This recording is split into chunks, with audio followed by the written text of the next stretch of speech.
Bismillahirrahmanirrahim. Assalamualaikum warahmatullahi wabarakatuh. Maha suci Allah, segala puji dan syukur kita panjatkan kehadirat Allah. Semoga kita selalu dalam bimbingan rahmat dan ridha Allah Subhanahu wa taala. Subhanallah walhamdulillah astagfirullah wallahu akbar.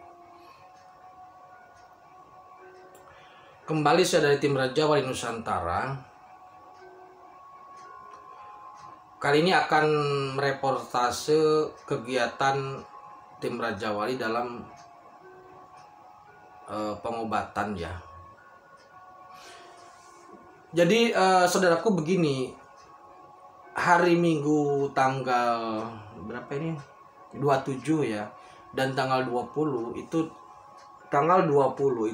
ada pengobatan, dan tanggal 27 hari ini pun, hari Minggu ini juga ada pengobatan. Lokasinya masih sama di Pondok Ungu. Namun begini, kenapa tidak diambil videonya?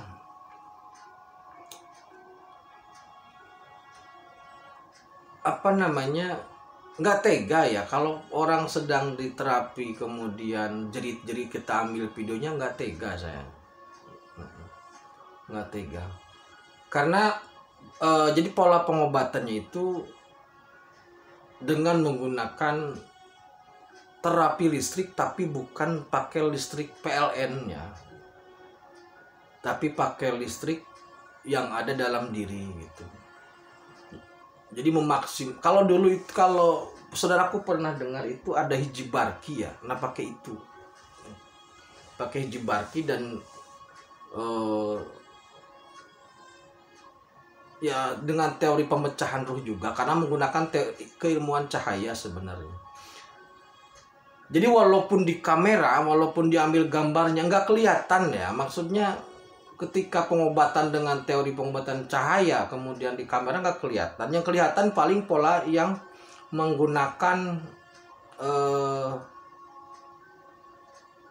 hijibarki itu atau menggunakan pola listrik itu bisa dilihat. Kalau yang cahaya tidak bisa dilihat. Nah, kemudian apakah pengobatan ini akan terus dilakukan? Insya Allah akan terus dilakukan, karena saat ini yang dibutuhkan masyarakat itu adalah dua. Satu, sehat, yang kedua uang. Kami tidak bisa memberikan uang, makanya kami membantu di kesehatan.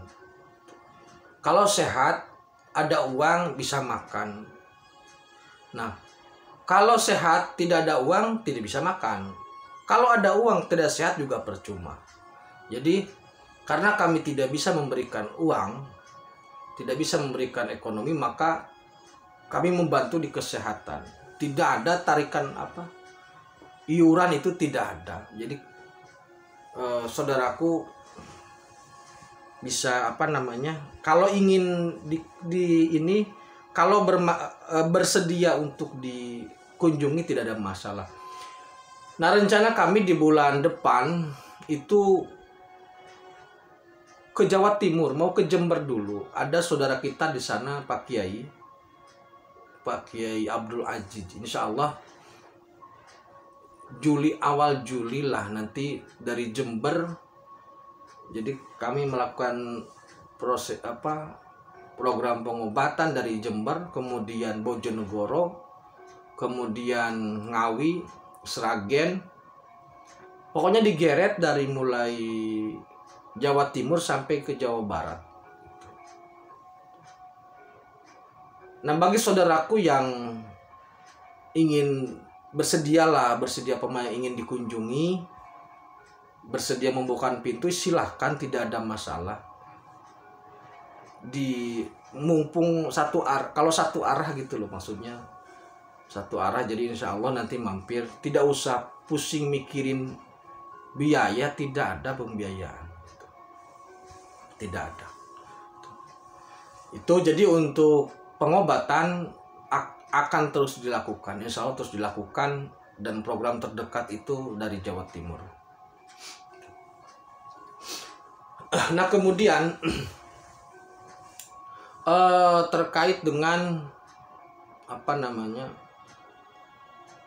COVID ya, COVID saat ini saya kembali menegaskan begini saudaraku, ini masalah COVID di Jakarta, di kota-kota besar Jakarta, Surabaya, Medan ini terus disorot terkait COVID.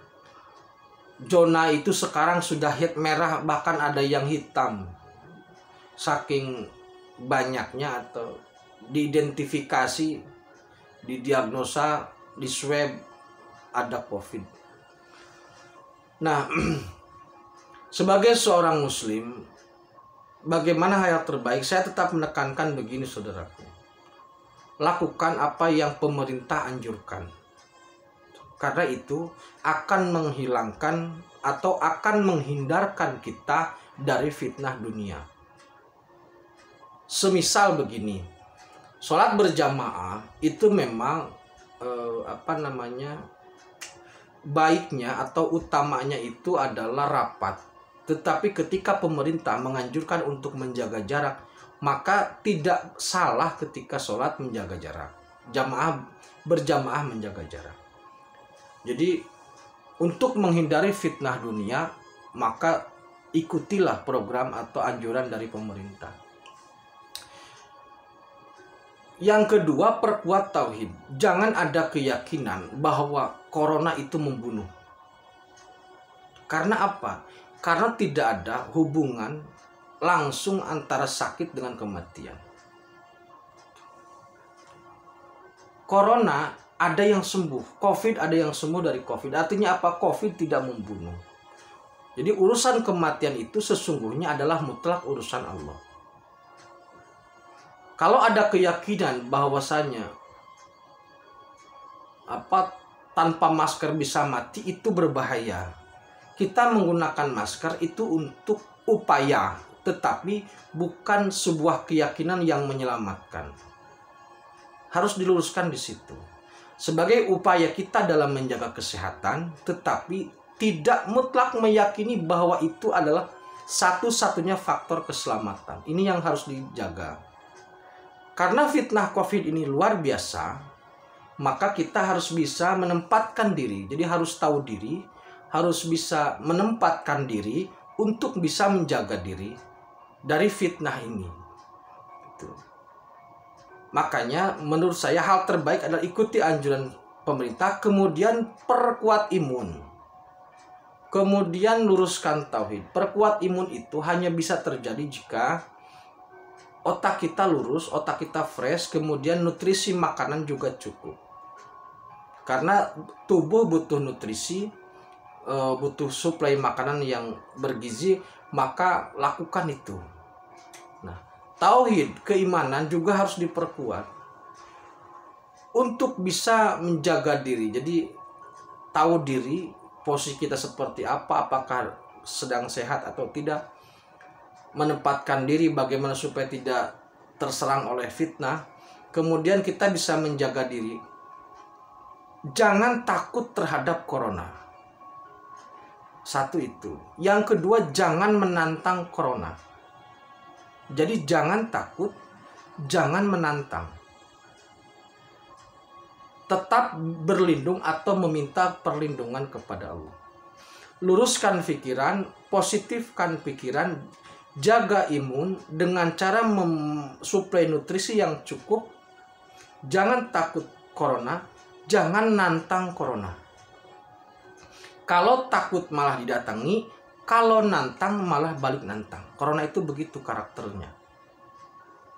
Tetap berlindung kepada Allah karena corona itu makhluk Allah.